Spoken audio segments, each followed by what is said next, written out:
Hi guys, and here's an update video for the Indiegogo campaign for the documentary They Call Us Channelers. Wow, just what can I say? It's been an amazing first week for the campaign as I hit the campaign goal for $15,000. And I just wanted to say from myself and my producer Marcella, a huge thank you to everyone who shared, everyone who's donated. It's just been absolutely amazing.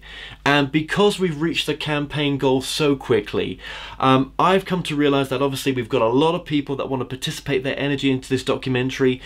We have the ability to make something really special here. So I'm just super excited to announce here now that this is going to be a trilogy rather than a standalone documentary. So this means that we're going to be able to help those that are at the beginning part of their spiritual journey, and of course to the more advanced spiritual seekers out there as well.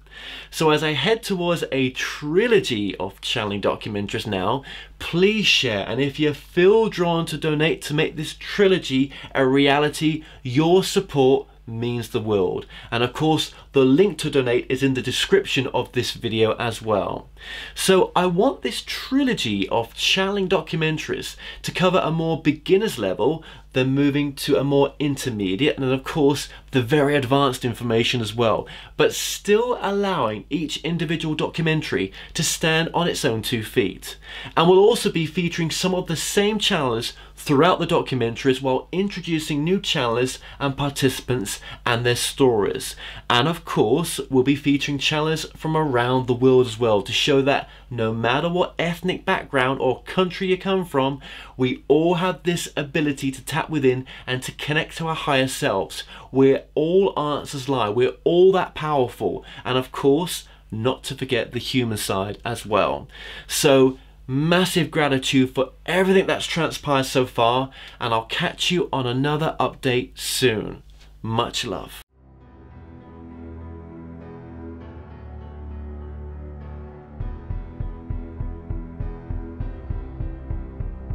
What if you could help others to find the power to heal themselves, physically, emotionally, and spiritually?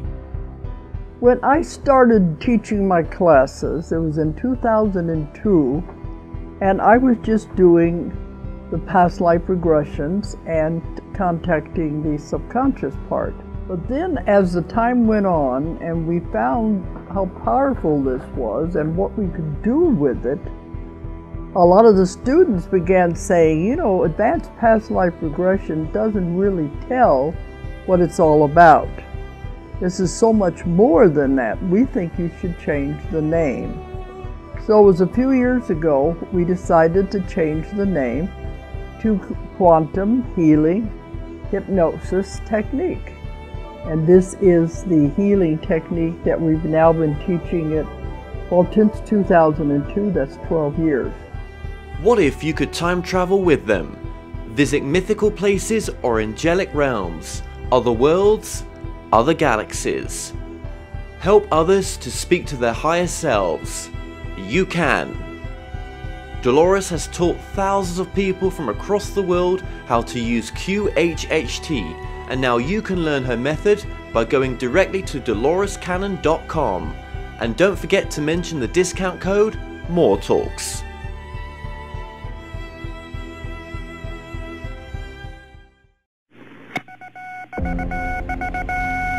Headline edition, July 8, 1947.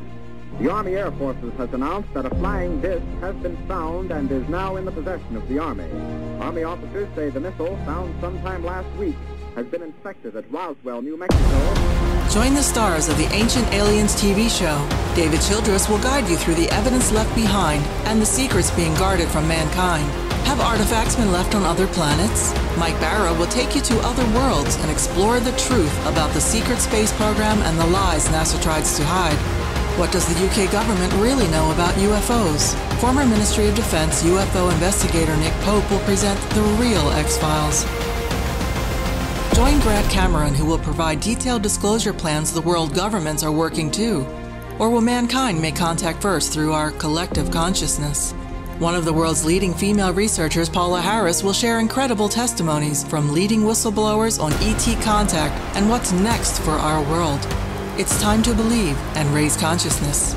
Join like-minded souls on Saturday, June 23, 2018 for Awakening, Bowler's Exhibition Centre, Manchester, UK. Awakening. What do you believe?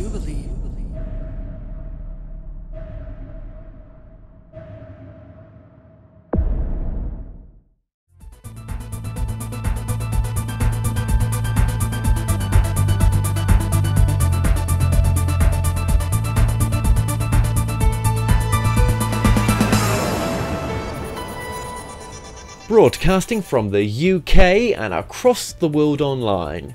You're now watching The Moore Show and I'm your host Kevin Moore. Now for the next hour I'll be covering subjects which will open up your mind and provide you with information you may have never heard before. Now on today's show I'm about to be joined by my guest Nick Redfern. Now Nick has been interested in UFOs since 1978. He is a British best-selling author, ufologist and cryptozoologist now living in the United States.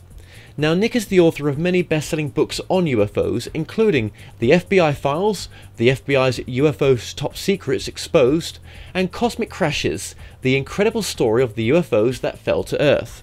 Now Nick also lectures on the UFO subjects both in the UK, USA and internationally, and he's been featured on numerous documentaries and talk shows. Nick Redfern, welcome to the show. Hey Kevin, thanks a lot. Thank you so much brother for coming on. I really appreciate it, and a fellow British person over in the USA, that's so cool. Well, yeah, I've been here, close to 20 years now. So it's been, I've lived over here a long time, really. And but I get back to the UK when I can. I got back for a couple of weeks last year in the summer, and when I get back, I do. Yeah, I mean, it's great to have you back on, Nick. What I wasn't aware is that you came on many moons ago when I was based in Cardiff, whilst at university, and I dug out one of your interviews today. So I will definitely, what I'll do is I'll link that to the bottom. Now, oh my God, you have just carried on with your work, and how many books do you have to your name right now? It's around about 40, something like that. Wow, that's amazing. That is incredible. So I try and do 2 books a year because I've written books for sort of the last 21 years. So 2 a year, roughly around about 41, 42, something. No, that's pretty. Yeah, well, that's a lot of work. That is a lot of work, and just looking at your background as well. You've worked in journalism for a long time, haven't you? Previously, back in the day. Yeah, I mean, when it comes to sort of freelance writing, it's not one of the the most safe avenues to work in. Freelance writing is like one of the most precarious jobs around, and so I do a lot of freelance work beyond just writing the books. And for probably about 5 or 6 years, I did a lot of feature writing for the Daily Express newspaper. And also for local newspapers in the UK. And I also do a lot of contract work for other authors where, if they've written, say, a manuscript, and before they send it off to, the publisher, sometimes I'll get hired to edit the manuscript or proofread it for them and, just tidy it up. So I do a lot of work like that for other authors as well as writing my own books as well. That's interesting. Okay, so you've got a number of fingers in the pie. And are most of the books that you do that with, are they in the field that you specialise in? No, not really. I did one a few years ago, which was edited the autobiography of a woman who is like a rags to riches story, a woman living on the island of Hawaii, and she started off life in a very poor family and then became one of the most sort of richest businesswomen on Hawaii, and so I edited her book for her, and I also edited a book for an attorney's office all about people who've been affected by asbestos and in the workplace, and all the legal issues as to how to claim and things like that. So a lot of the stuff that I do for other authors is actually nothing to do with the paranormal. Right. It's just right. Covers all range of stuff. No, it's really just nice to know a bit about Nick, apart from the this work as well. That's interesting there. Well, yeah. I mean, when it comes to sort of work, I mean, I like to keep it sort of structured. I tend to write sort of 9 to 5, Monday to Friday, and I stop. I start working whichever book I'm doing or articles. Usually start around 9. 5 o'clock comes round, I stop. And put the laptop in sleep mode, and it stays there till 9 the next morning. And I don't work evenings. I don't work weekends. I like to keep 9 to 5 hours, because I think otherwise I would kind of get sort of burned out a little bit, if that's all I did and didn't have a regular life as well, Yes, of course, absolutely, and it's good to keep one foot in this subject and one foot into the world that you're living in as well. Absolutely. So You've always had then a fascination with the UFO subject? Well, I mean, I got interested because my dad was in the British Royal Air Force. He was a radar mechanic, and he was involved in several UFO incidents over the years. And this was back in the 50s when, still at the height of the Cold War. And he told me about one particular experience where the radar operators were tracking these high-flying, fast-moving objects approaching the British coastline, coming from the direction of Scandinavia. And the first thought was, well, it's got to be sort of either a Russian attack or, the Russians were just sort of testing our defences. So fighter planes were sent up to intercept them. And this was from my dad was based at a base on the East Coast called Royal Air Force Neatis Head. And aircraft were scrambled from a nearby base, and some of the pilots reported seeing bright lights in the sky. Several of them actually described seeing sort of classic flying saucer type craft, and this went on for about 3 nights. And then on the day after it all came to an end, everybody was told, you won't talk about this. This included the pilots, the ground crew, the radar operators, and people like my dad, who was a radar mechanic, who was brought in to check out the equipment to make sure it wasn't creating sort of like spurious readings on the screens, that kind of thing. And he told me this when I was about 12, 13, something like that. And that's really what got me interested in UFOs. And I started reading books back then on by people like Brad Steiger. That's incredible. J. Allen Hynek, people like that, and sort of then took it from there. Well, you're definitely in the right country, because the United States is very open to this subject, a bit more open than the United Kingdom, but there have been recently some really good conferences taking place in the UK, including the Awaken conference, which took place this year as well, and there's another one next year. So we're slowly starting to catch up, but the USA, right, is where it's all happening when it comes to UFO conferences throughout the year. Yeah, I mean, I do a couple of UFO conferences a year. I don't do that many. Most of the ones that I do is probably my other big interest, which is cryptozoology, and the study of things like Bigfoot and Loch Ness Monster. I actually do far more lectures and conferences on those kind of things than I do on UFOs. But I think it's more. I don't know if there's more of an interest over here. I think it's just, percent. If you look at sort of, the ratio of the population size in the US versus the UK, inevitably there's going to be more people of an interest because there's more people. But I think overall, I don't know if it's that too much different. I mean, when I come back to the UK and, I speak to friends, old school friends I haven't seen in years, they're interested to know what's going on, even though they're not really that interested in the subject, but they do find it intriguing. I think a lot of people, maybe privately, are interested, but very often they don't like talking about it for fear of being labelled crazy or whatever. But I think there's still not much, but I think there's still a bit of that stigma. And of course, TV has helped in the last few years, with a lot of documentaries and shows like that. I mean, some of them are good, some are bad, but I mean, it has sort of given the subject more exposure. Well, what do you think about the current state of affair when it comes to the secret space program and whistleblowers?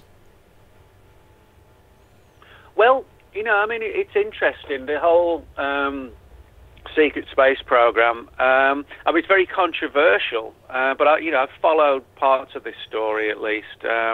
You know, in terms of what we know versus what, you know, the rumours flying around. I mean, I think it's interesting. I'd like to see some more solid data that, you know, in terms of a secret space program. I mean, it wouldn't surprise me if there is one, because you know, the idea that we went to the moon and then after the space shuttle, really, everything's just shut down. You know, it's like in every other aspect of science and technology, we're advancing, and yet, you know, the whole picture is that, well, you know, we're not really doing anything at all with the manned space missions anymore. And that's really the only aspect, as I said, of technology and science that isn't forging ahead. So that is one reason why I think, you know, the idea of a secret space program is valid. The idea that we actually didn't stop, you know, that something clandestinely is going on behind the scenes, you know, far away from the eyes probably of people like even NASA.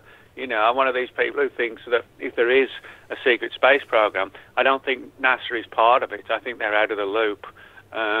You know, and this may be related to work from a far more covert type organisation that maybe is handling the whole thing, and, you know, just like black budget programs, and pretty much everybody is out the loop other than those who are in it. And those whistleblowers coming forward to say they've been in the loop, would they be allowed to come forward to say they've been in the loop? I mean, would that be something that's is it do you think it's more disinformation mixed with potential seeds of information, or what?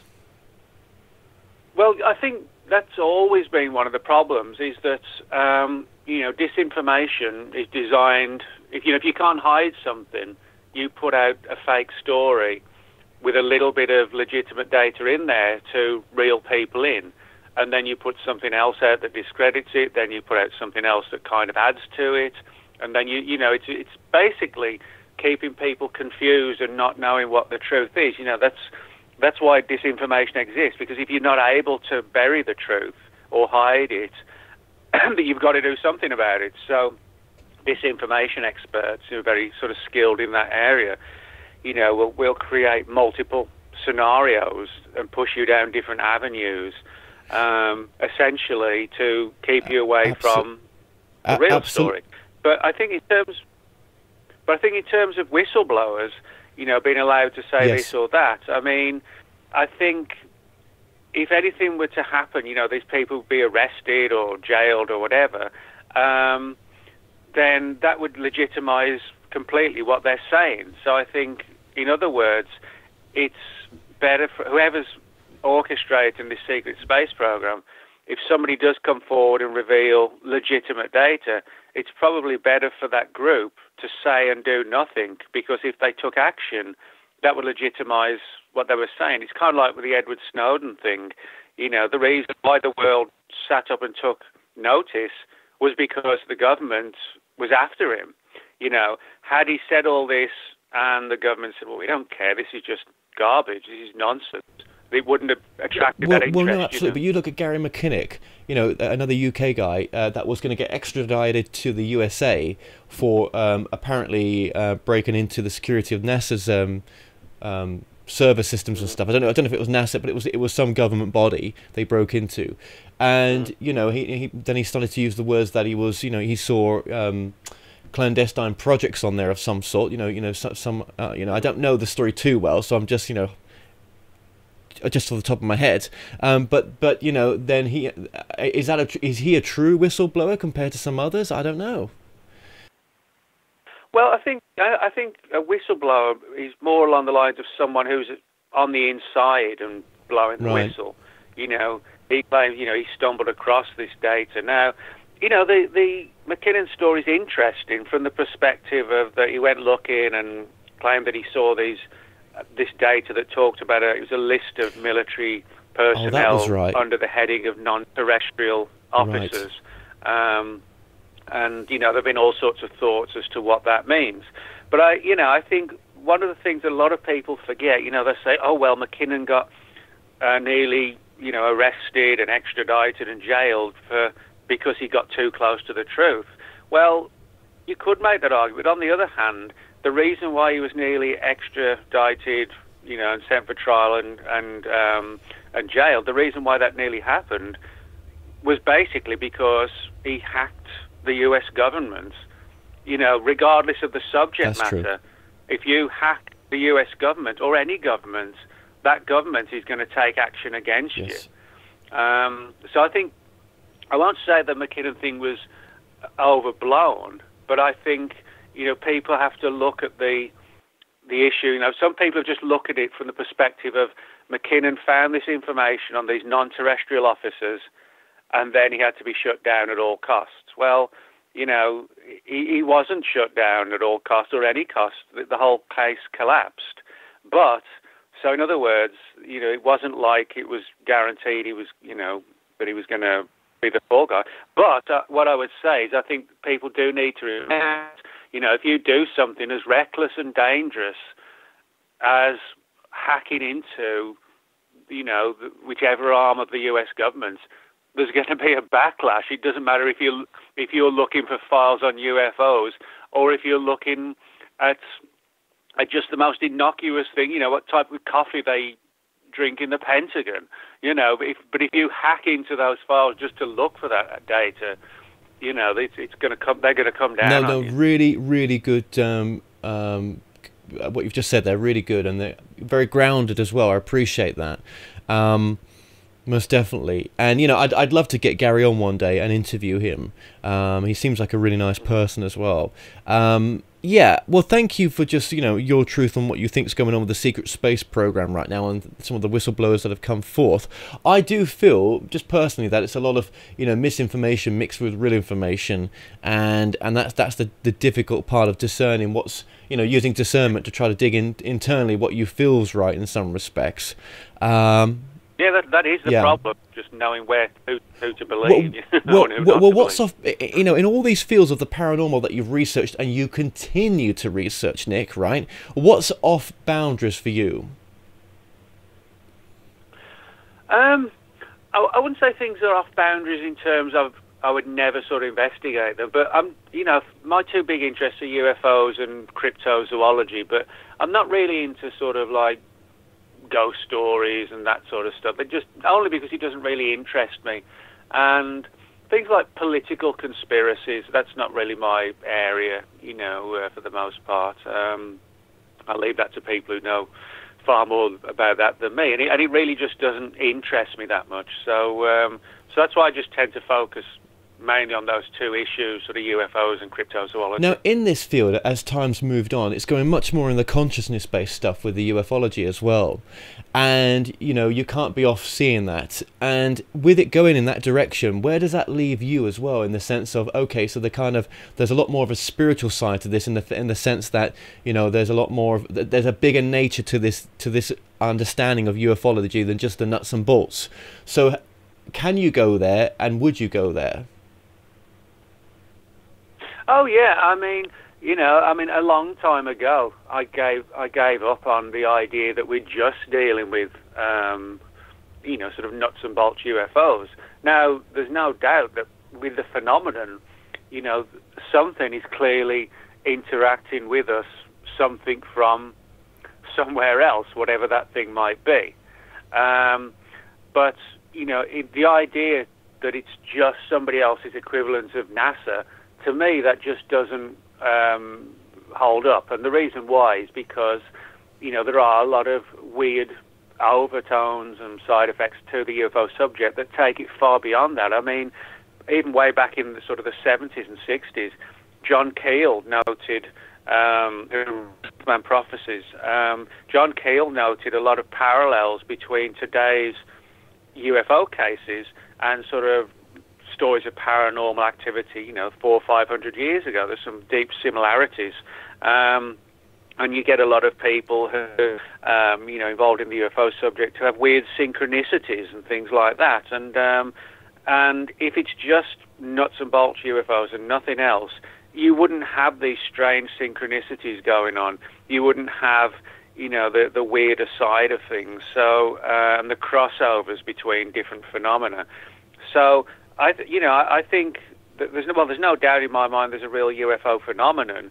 But whether it's literal extraterrestrials literally from another star system, or something paranormal that's more relevant to the Earth itself, or multidimensional, you know, I'm quite open to all those theories which, you know, cross over into the paranormal. I think that's far more likely than, you know, the old days of, oh, it's just, you know, just aliens from another world coming here to save us or take our DNA. It's not that simple. No, and there seems to be a much more of a consciousness-based study to this nowadays, especially when, you know, researchers, you know, are taking people under regression in some respects, and they're seeing the abduction from a different perspective. It's like Travis Walton now sees his abduction from a spiritual perspective. He says, personifying his words here, he says that you know, that it was to spiritually progress him, to awaken him up to a much broader understanding that there is life beyond this physical body, and that they came here to progress him in ways that he still doesn't understand, but it's almost like a soul progression rather than a regression or some scary abduction or something. Well, yeah, I mean, you find that a lot where people who have particularly abduction type experiences and contact experiences, where they do feel, you know, their life has been changed.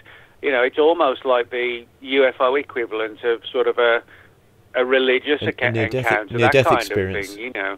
Like a near-death experience. Like near-death experience, yeah. I mean, all of these things have one thing in common. They're very different. You know, somebody sees a UFO, somebody sees God, somebody has a near-death experience. What they all have in common is that they radically alter the mindset of the person, you know, they go on a new pathway. It's crazy that, isn't it? It's almost like, you know, when I interview people about near-death experience, it was the only way for some people to have a 2x4 wrapped around their head to get the understanding that they're more than their body, because any other experience wouldn't do it.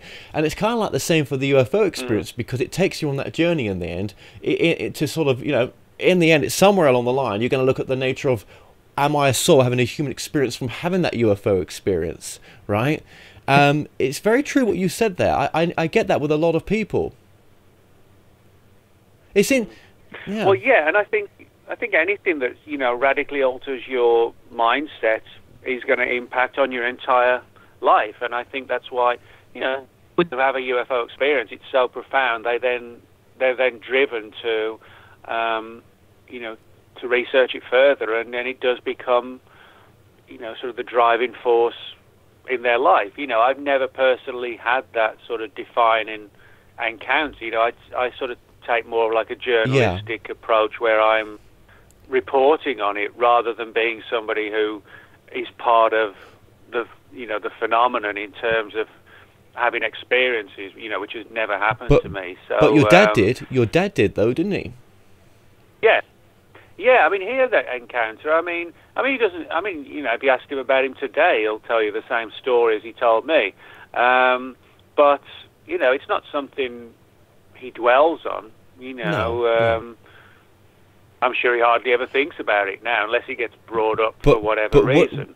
But what if that happened? What if that event happened in his life? So it was more for you to take yourself down this work for the lives that you were going to affect with your information and your books, because you've obviously affected a lot of lives. What if that event with your dad was more for you? Well, it may well have been. You know, I mean, there's no doubt that there's a great deal of sort of weird manipulation goes on in the UFO subject on the part of, you know, the intelligences behind the UFO subject, and that's when, you know, I mentioned things like synchronicities where, you know, being in the right time at the right place to meet this person or that person, or to push you down this avenue. Yes. You know, and that could have been the case that, you know, my dad told me that story unknowingly for a specific reason that was going to become, you know, relevant in the future or whatever. Absolutely. I mean, what if if we were in some sort of holographic universe, right, a bit like the Matrix, yeah, and it was just computer programs popping in and out. I'm not saying it is computer programs, right, but programs popping in and out that were not what they were, but we think they're this way, but they're not. But they were there for some other reason, that, as in, like, for some people, the UFO subject is the only way that they're going to, in this lifetime, have a wakey experience, that they're a soul having a human experience, and that there was no other way in this lifetime, or no other way that they chose before they came down here to have that experience. I mean, you just never know. I mean, I know we're thinking outside. Well, I'm saying things a bit outside the box here, right? But the whole thing's outside the box. Well, yeah, and it's an interesting concept. The whole idea of, are we in a real Matrix? And I mean, there's no doubt that at times sort of reality seems to be not what it always is. I mean, again, particularly with synchronicities, where something really strange happens beyond a regular coincidence, and the only way you can really rationalize it is to say that there is some sort of manipulation of reality and of us going on. By who or what? That's the big question. But I mean, there are a lot of UFO cases which do come across as almost like a computer program. I mean, I'll give you one example. I've done several books on the Men in Black mystery. Now, if you ask most people outside of ufology about the Men in Black, they'll think of Will Smith and Tommy Lee Jones, with the movies. But if you read the witness testimony, most of the reports of the Men in Black are sort of like really weird. They're sort of pale and skinny, and they don't really look completely human. Now, in a lot of these cases, the witnesses have said that when the Men in Black knocked on the door, they didn't know why they let them in late at night. You wouldn't normally do this, but people do. And they said they felt themselves almost like in a different reality, as if the Men in Black had sort of altered reality. And there was also this idea that in many of these cases, the Men in Black seem to be almost programmed themselves just to ask certain questions and dish out these threats to people, but they don't seem to be self-aware. So one of the theories is that they could be like a sophisticated hologram, something like a program, if you like, where real men in real black suits actually never visit witnesses at all. But what happens is that the witness is plunged into this state where they're exposed to this sophisticated program of other Men in Black, kind of like the Men in Black in the Matrix movies. That they're not real people, but they seem real because the program is so sophisticated. And what if someone like those brothers that produced that film, the Matrix, downloaded that information to put it into a movie for us to really think outside the box? That, well, what if there was something in that movie that was actually, something that was actually what's going on in this reality? I'm not saying that is the case, right? I'm just saying, we seem to create this reality because that's what you're saying here. And what about, when you've said before in other interviews, I think, where, some of these creatures that are in your books, do we potentially create those creatures maybe?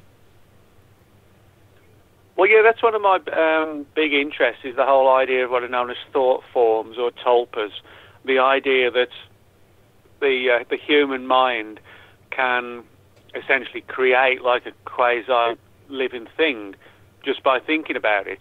And this sort of ties in with like Buddhist, Tibetan teachings, the idea that you focus your mind on one particular piece of imagery and you concentrate on it, you visualize it, and more people do the same. And then eventually people start seeing it, and it then has some sort of like a semi-independent life, and it gets stronger and stronger to the point where eventually it becomes its own sort of self-aware entity. Yes. I mean, a perfect example of this, in my view at least, is the whole controversy surrounding the Slender Man mystery or enigma. Most people have heard of the Slender Man story, but it actually was created just less than 10 years ago, as an internet experiment, if you like. There's absolutely no doubt about that it was created for the internet.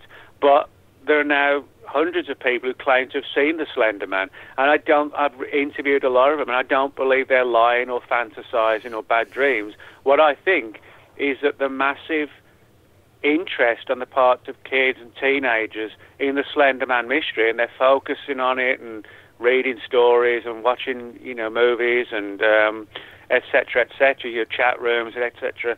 I think what's happening is that this intense belief in the Slender Man has created, like a byproduct, a Tulpa version of the Slender Man, which is now existing because the massive following that the subject has. Absolutely. The same with the shadow people as well. Absolutely.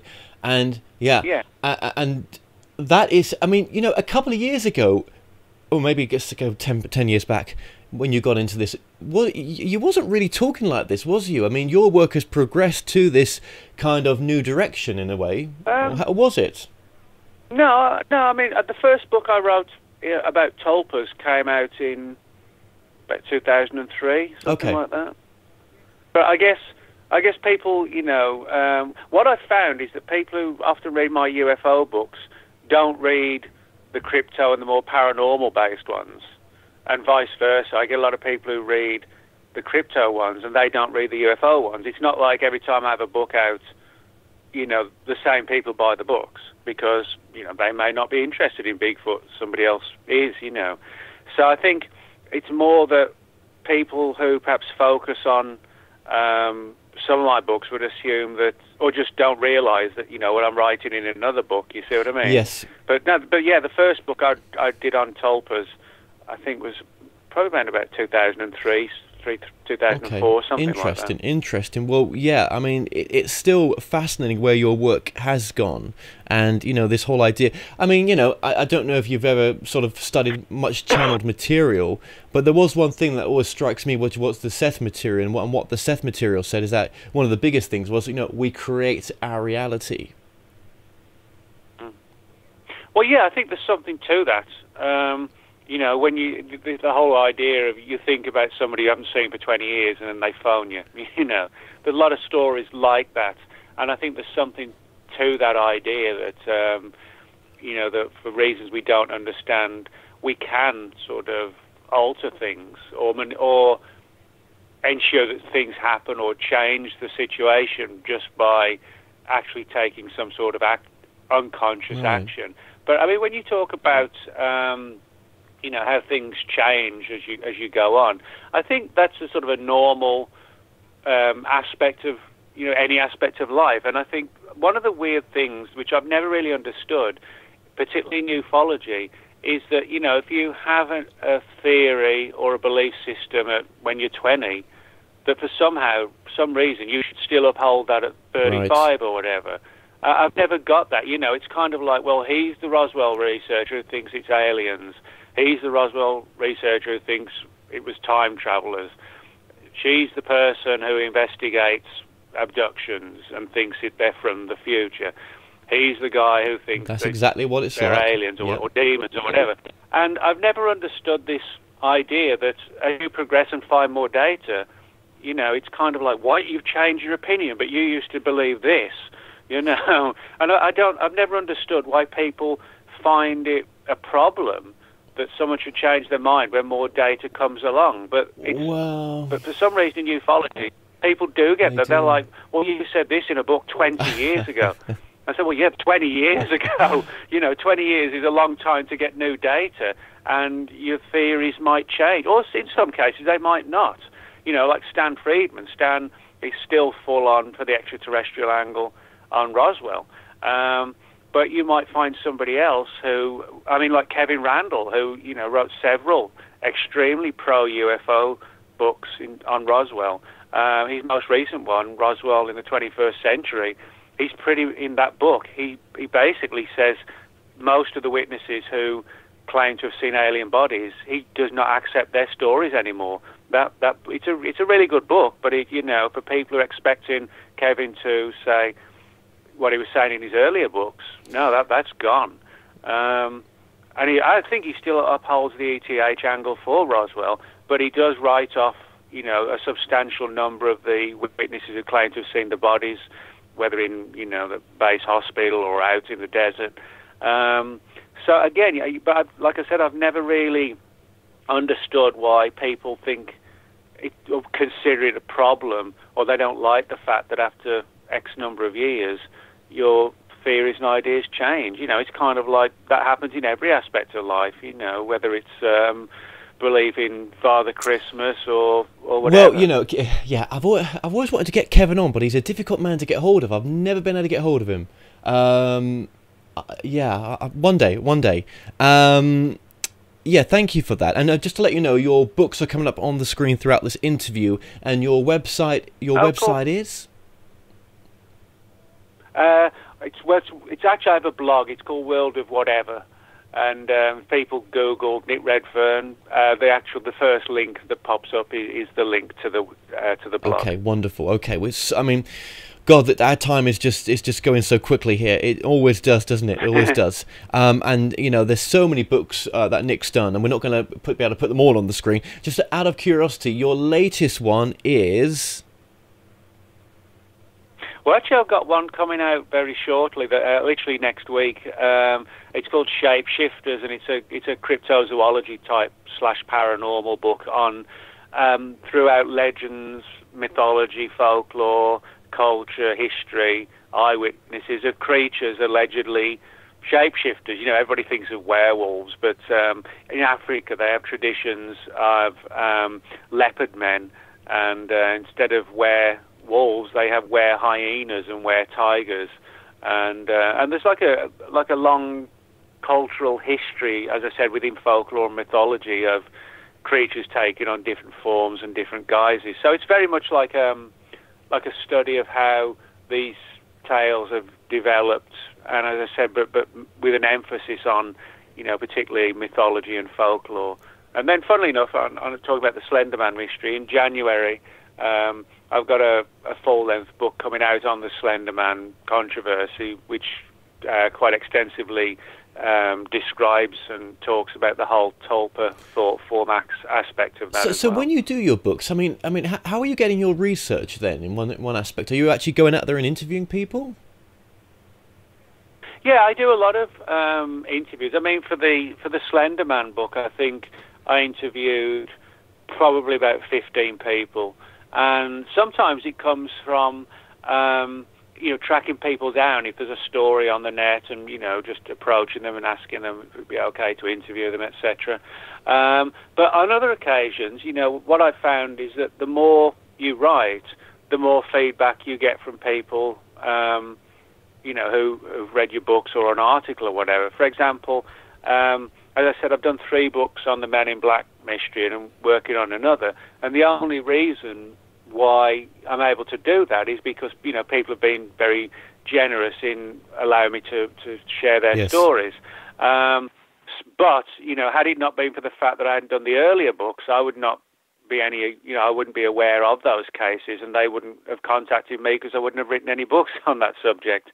So a lot of it does come from people who've had experiences in one particular field, whether a Man in Black encounter or a Slender Man type thing, and they see, you know, they surf the net and they see that I've written something on it I'm going to, you know, and then they'll look me up on Facebook or whatever and send me a message. So often very often it's the witnesses come to me rather than the other way around. That's so awesome. That really is. And, you know, just say you've done a couple of books on the Men in Black. You've got Men in Black, Personal Stories and Eerie Avengers. And you've also got Women in Black as well, the creepy companions of the mysterious Men in Black. I mean, that's very an unusual take, the Women in Black. Yeah, a lot of people aren't aware of that, but there's a lot of reports. John Keel, for example, in the Mothman Prophecies, he talked about a number of cases around Point Pleasant, West Virginia, where the Mothman was seen in the 60s. And he talks about how these women would turn up in black outfits at people's doors and claim to be like they were taking census takers from the government, that kind of thing. And they would sort of quickly flash an ID card, and then halfway through the interview or the question, they'd start going off at a tangent and asking really weird questions about the paranormal, and then the people would get sort of suspicious and ask to see that ID card again a bit more clearly, and they would sort of quickly make their excuses and leave. But kind of like the Men in Black, most of the witnesses said in Point Pleasant the women in black were sort of very pale and anemic looking, and in several cases they wore these wraparound sunglasses. And one of the witnesses said that as she sort of looked at the woman, she could see vaguely through the glasses, and her eyes looked like sort of super large. You know, and she was clearly trying to hide how her eyes actually looked. So a lot of weird stories like that concerning the women in black, and I've got a lot of cases from the UK as well of exactly the same thing. So with the Men in Black, just very, very briefly then, how would you summarize what this phenomena is? Well, I mean, there's clearly a connection to the UFO subject, but I get a lot of reports where people have been visited by the Men in Black and the Women in Black after they've been using Ouija boards, other cases where they were involved in the study of demonology and things like that, and even some cases where people have been visited after visited's the right word after they've seen things like Bigfoot. I've got several cases where people saw Men in Black on the shores of Loch Ness, of all places. So they're actually, although a lot of people don't realise it, the Men in Black phenomenon, if you like, is connected to far more aspects of the paranormal than just the UFO subject. But I think what happens is that very often a lot of people may not be aware of the significance. You know, they're at Loch Ness, they see this weird thing, coming out the water, and then 10 minutes later this guy in a black suit comes up to them and starts talking to them and kind of asking them questions, and then vanishes, and they think, oh, it's just some weird guy. They don't necessarily make the tie-in because they're not fully aware of, you know, the whole history behind the Men in Black. But I get a lot of stories like that where the witnesses, you know, just say something like, I had this really weird experience, this creepy guy who I happened to see just after I'd seen a Bigfoot. And I said, oh yeah, what was he like? And, oh, well, he wore this old-style black suit, and he kind of looked sickly and ill. And, you know, already by then I know they're talking about a man in black, even though they're not fully aware of, you know, the consequences, etc. Absolutely. And just something I brushed, thank you so much for that, and something I brushed over earlier on, which was in regards to the Roswell incident. Now, you've got a book dedicated to Roswell, and I just wanted to very briefly to get your take on it. So what do you think in your research has led you to the understanding of what happened at Roswell and what that was, just very briefly? Well, yeah, I mean, I did one book on Roswell back in 2005 called Body Snatchers in the Desert. That's like 12 years ago. And just earlier this year, the sequel came out called the Roswell UFO Conspiracy. And I have to be honest, the more I've dug into Roswell over the last sort of 12, 13 years, the more I'm coming round to the idea that we're dealing with something that was like a highly classified military operation or experiment, rather than extraterrestrial. Now, I'm not against the extraterrestrial angle. I think the evidence is pointing in another direction. But, you know, if people ask me, do I hope it's extraterrestrial? Well, yeah, I do. That's the paradox. I want Roswell to be extraterrestrial because it would vindicate everything we've done if it was proved to be from somewhere else.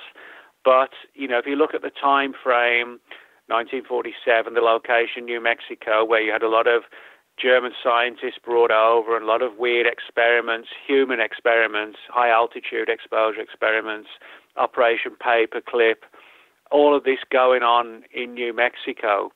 And then suddenly, you know, this thing comes down. I mean, one of the things that a lot of people forget or just don't know is that the rancher who found the wreckage, Mac Brazel, on the Foster Ranch, he actually stated publicly that this was the third thing that had come down on the ranch. He said that on two previous occasions, military balloons had come down on the ranch. Now, admittedly, he said he didn't think what came down on the third occasion was a weather balloon. He thought it was something else. But the important thing is that this was the third incident on the very same ranch. So either you take the approach that the third one was another military device, or, you know, there were two military accidents, and then suddenly a UFO comes down in the same area as well.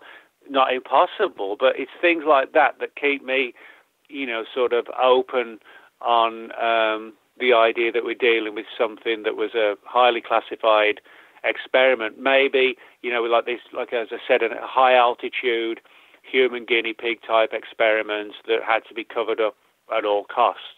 But ironically, even I wish, it could be extraterrestrial. Well, people like Donald Schmidt, they've dedicated their life to interviewing, the first-hand contacts and second-hand and third-hand contacts from that event, and they will say something very different, from having, met these people one-to-one. No, I agree with you. I mean, I don't dispute at all. I mean, most of the testimony, even that I talk about in my book, it dovetails with, with what the witnesses have said in terms of this huge field of debris, of the military coming in and cordoning off, and people being threatened, don't talk about this, etc., etc. I don't disagree with any of that at all. I mean, what I would say though is, going back to what Kevin Randall's written in his latest book on Roswell in the 21st century. Kevin and Don Schmidt wrote several books together on Roswell, but Kevin now dismisses, the Glenn Dennis, the mortuary guy, dismisses that story. Frank Kaufman, one of the other witnesses, there's just a bunch of the people who said they saw alien bodies at the site, that Kevin just has no faith in those stories anymore. So, I think it's important to look at it from that perspective. It doesn't mean Kevin has washed his hands of the extraterrestrial angle. He certainly hasn't.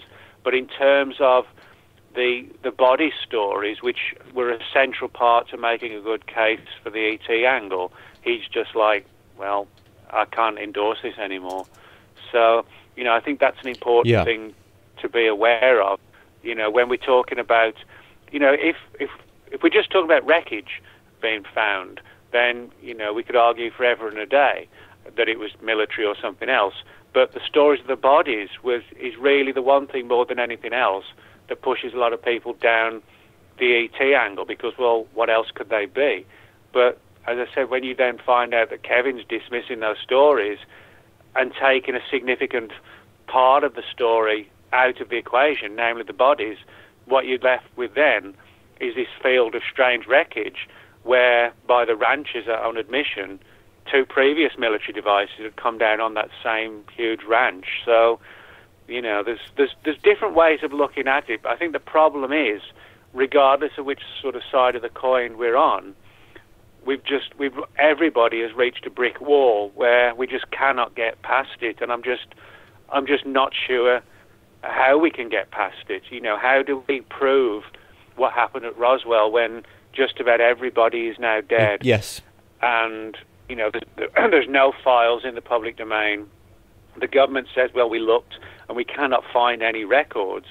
It's kind of like Jack the Ripper. It's like Roswell is now an old mystery that we cannot get to the bottom of, but which people are trying to. But it's like, how do we just take it that step further? And I honestly don't know. When everybody's gone and there's no files available, it does start to become almost like a ufological equivalent of Jack the Ripper, where there's tons of books and different theories on who he was, but it'll never be solved because it's 140 years ago or whatever it was. No, it's so true. It's so true. And we're almost out of time here. And I'm just so grateful for everything you're sharing so far. And just one thing I wanted to say as well. Oh God, I could mention so much here, but I think just one of your books about the black helicopters, and again the idea of them shape-shifting as well, not seem to be what they are. So one minute they're a black helicopter, next minute they're a ball of light. That we had that discussion on, that we create this reality, maybe what we're dealing with here. Yeah, I've actually got a lot of cases like that where people have seen what they think are black helicopters flying over, particularly animal mutilation sites, cattle mutilations. And they've said the helicopter's flying completely silently, and then suddenly they've seen it morph into like a ball of light and then vanish.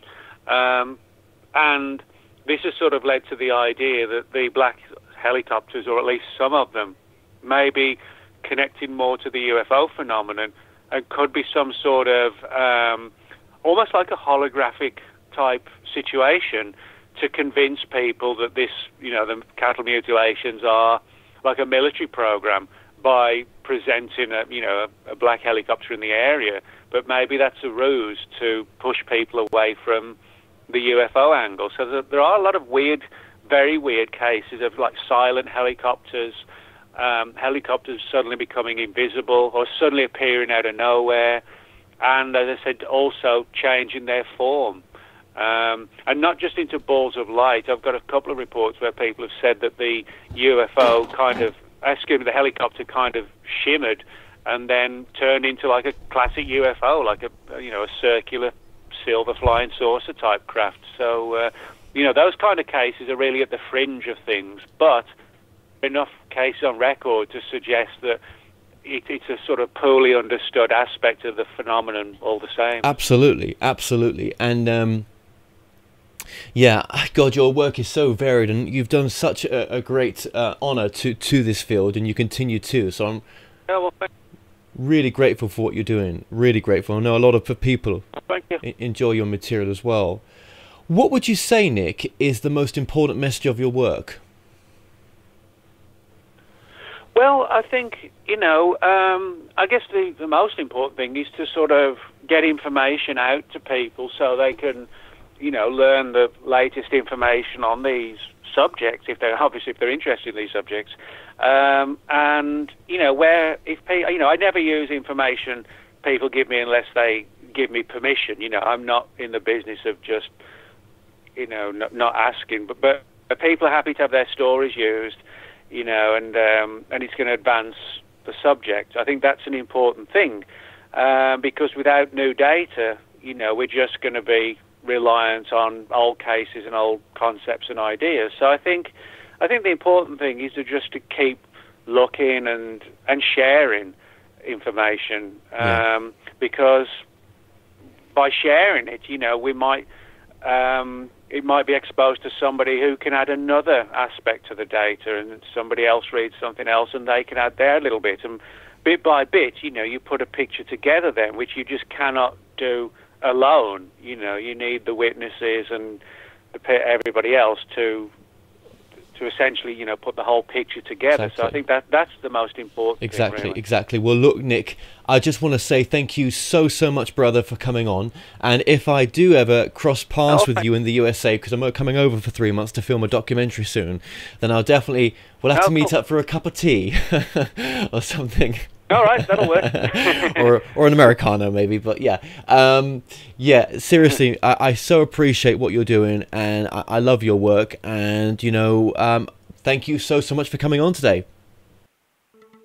Oh, well, thanks a lot, Kevin. Had a good time. Thanks. Well, we've come to an end on today's show. Don't forget that you can listen and watch all our past interviews on the More Show's official YouTube channel. Remember to subscribe to our YouTube channel for new daily shows. You may also find out more on all past and upcoming guests by going to themoreshow.com, and do like us on Facebook and Twitter for the latest updates. So until next time, be safe.